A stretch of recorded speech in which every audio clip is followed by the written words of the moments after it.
အားလုံးပဲမင်္ဂလာပါကျွန်တော်ကတော့ဗီရင်စီယာမင်းပိုင်ဆိုးဖြစ်ပါတယ်ကျွန်တော်ခုဒီကမှာတော့ကျွန်တော်မိတ်ဆွေတနင်္ဂနွေသားသမီးအားလုံးတို့14ရက်နလ2026ကနေ20ရက်နလ2026အတွင်းမှာကြုံတွေ့ရမယ့်တပတ်စာကံကြမ္မာဟောကိန်းကိုကဏ္ဍတစ်ခုစီတိုင်းကျွန်တော်အသေးစိတ်လေးဟောကြားပေးမှာဖြစ်ပါတယ်ကျွန်တော်မိတ်ဆွေတနင်္ဂနွေသားသမီးတွေပေါ့လေဒီတပတ်ကာလမှာဘယ်လိုကံတရားလေးတွေကြုံတွေ့ရတလဲဆိုတော့ကိုယ်အနေနာမှာပေါ့နော်ပျော်ဝဲရှင်ဝဲကျင်းပတာမျိုးတွေရုပ်တရက်မမျော်လင့်မနဲ့ဖျားဘူးခီးထွားတာတွေအလူကိစ္စမင်္ဂလာဆောင်ကိစ္စတွေပါဝင်ဆောင်ရတာသို့မဟုတ်ကိုယ့်ရဲ့အိမ်ကိုအလူဖိတ်စာမင်္ဂလာဆောင်ဖိတ်စာတွေဝင်ရောက်လာတာမျိုးဆိုရင်ပို့ပြီးစီးပွားလွတ်လာပါတတ်တဲ့နမိတ်တင်ကြတာလို့သတ်မှတ်ကမှာပေါ့နော်ရှစ်ပုံရှစ်ကန်ကြီးမားတဲ့သူတွေဆိုရင်အဲ့လိုနမိတ်တွေပေါ်ပြီးနောက်ပိုင်းအမွေနှစ်တွေရရင်ရမရရင်အမွေနှစ်ရတယ်လို့ပေါ့နော်ထီစုတွေပါတွေပေါက်တတ်တဲ့ဂိမ်းရှိတယ်ပေါ့အဲ့တော့ဝါသနာပါရင်ထီကန်ဆန်းကြည့်ပါကျွန်တော်ပြောတဲ့နမိတ်တွေပေါ်ပြီးမှထိုးမယ်ဆိုရင်တော့ပိုကောင်းတယ်ဗျာနော်အဲ့တော့ထီထိုးမယ်ဆိုရင်ဘလိုကန်လေးတွေဘလိုကန်လေးတွေရွေးချယ်ပြီးထိုးတင်လဲဆိုတော့6အစားခွန်ဆုံးသို့မဟုတ်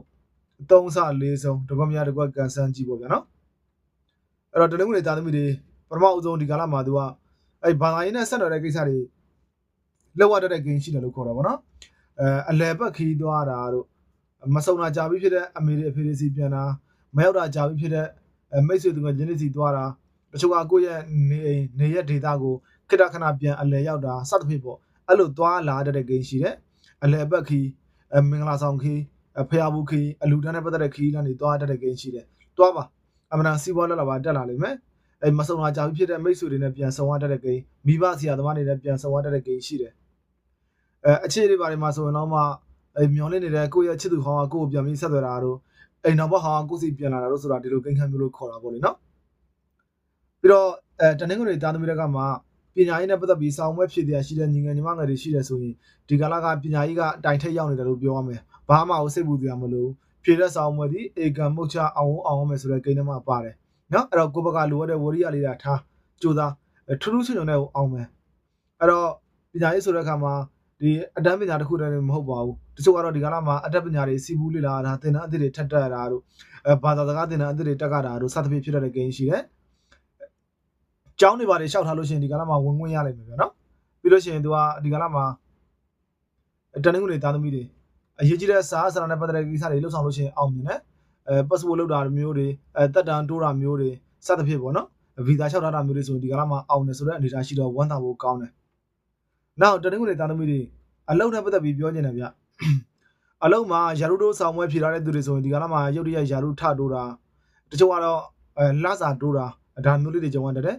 ်ယာရုတို့အပြောင်းအရွှေ့ဖြစ်တဲ့ဂိမ်းပါတယ်ဆိုတော့ဝမ်းသာဖို့ကောင်းတာပေါ့လေကိုပိုင်စီးပွားရေးတစ်ခုလုပ်မယ်ဆိုလို့ရှိရင်လည်းဒီကာလမှာစုပေါင်းဆက်ပေါင်းဆက်တူရှယ်ယာလုပ်ငန်းလေးတွေနဲ့လုပ်ပြီးတော့အဆင်ပြေအောင်မြင်မယ်ဆိုတဲ့ဂိမ်းခန်းထဲမှာပါလာဖြစ်တဲ့အတွက်တနင်္ဂနွေသားသမီးတွေတော့ဝမ်းသာဖို့ကောင်းတယ်ဗျာနော်ပြီးတော့တနင်္ဂနွေသားသမီးတွေတခုတော့ရှိတယ်ကိုပိုင်စီးပွားရေးပဲလုပ်ဝန်ထမ်းပဲလုပ်မိသားစုပဲဖြစ်ဖြစ်အောက်လက်ငယ်သားတွေကိုအချောင်းပြုပြီးတော့စိတ်ပင်ပန်းလူပင်ပန်းပြဿနာတော့ဖြစ်တယ်သတိထားအလုပ်ထမ်းမှဆိုရင်လုပ်ဖို့ကိုင်းမဲ့အချင်းချင်းဒုက္ခပြီးတာပေါ့ကိုပိုင်စီးပွားရေးတစ်ခုလုပ်တယ်ဆိုရင်အောက်လက်ငယ်သားတွေကိုအဆန့်ကျင်တာကိုစီကထွက်ပြီးမမြဲတာကိုကအိမ်တော်တစ်ခုမှာမိသားစုတစ်ခုမှာဦးစီးဦးဆောင်လုပ်နေရတဲ့သူတွေဆိုရင်ကိုရဲ့သားသမီးတို့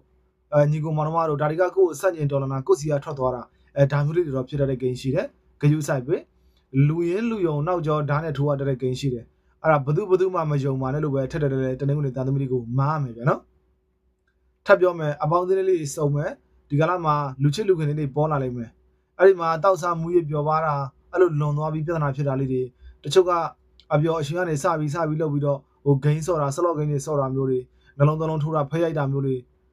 6កောင်ဂျင်းတွေသွားဆော့တာစသဖြင့်ပေါ့နော်ဒါမျိုးတွေလုံးပြီးလို့ရှိရင်သူကလောင်းသားကြောက်ပြဿနာဖြစ်ပြီးဘဝပြတ်တတ်တယ်ဂယုဆိုင်ပေးရမယ်နော်အဲ့ဒါမျိုးတွေမလုပ်ပါနဲ့ဘာသာရေးဖိလုပ်လေပို့ပြီးအဆင်ပြေတွေဖြစ်လိမ့်မယ်တချို့တွေဆိုရင်ကိုယ်နဲ့ပထမဆက်ရှိတဲ့ပုံကိုယ်တွေရဲ့ကုညီဆောက်ရှောက်မှသာမှုဆက်သွယ်မှုတွေရတတ်တဲ့ဂိမ်းထဲမှာတော့ပါတယ်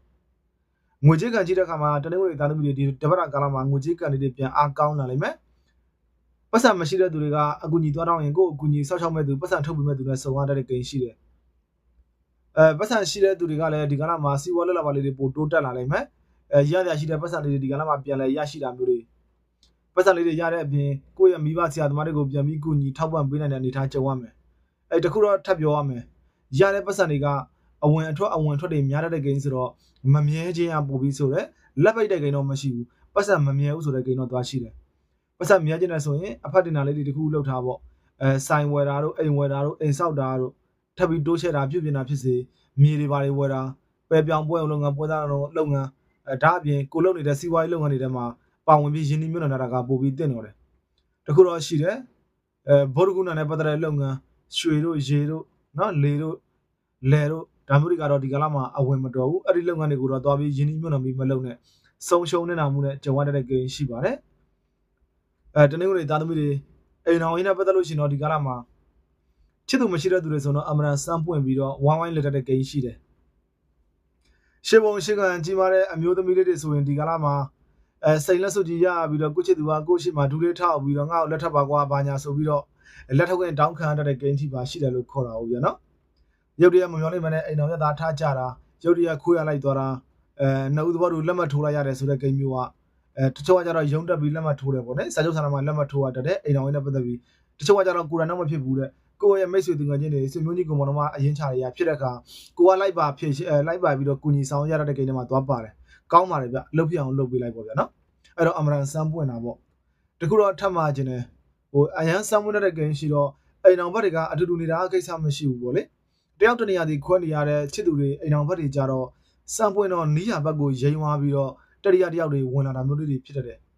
အဲ့ဒါတော်တော်လေးတော့ဂရုစိုက်ပေါ့တချို့ကကြတော့ကိုချစ်သူအိမ်တော်ဘက်ကအကြောင်းကြောင့်ပေါ့နော်အလုပ်ကြောင့်ဖြစ်စေတခြားအကြောင်းကြောင့်ဖြစ်စေကိုစီကထွက်သွားတာတခြားတက်နေတခြားတစ်မျိုးတခြားနိုင်ငံတစ်ခုကိုထွက်သွားတာမျိုးဒီကာလမှာကြုံရတဲ့ကိန်းရောရှိပါတယ်ဂရုစိုက်မှရမှာပေါ့ပတ်သက်တဲ့သူဘယ်သူပဲဖြစ်ဖြစ်ပေါ့တောက်ကြသားသမီးတနင်္လာသားသမီးအဲ့ဒီနေ့တိုင်းကိုအကြောင်းပြုပြီးစိတ်ပမှန်လူပမှန်ပြဿနာလေးဖြစ်တဲ့ဂရုစိုက်ပါကြာသာပရိသသားသမီးတွေအကျိုးပေးလိုက်မယ်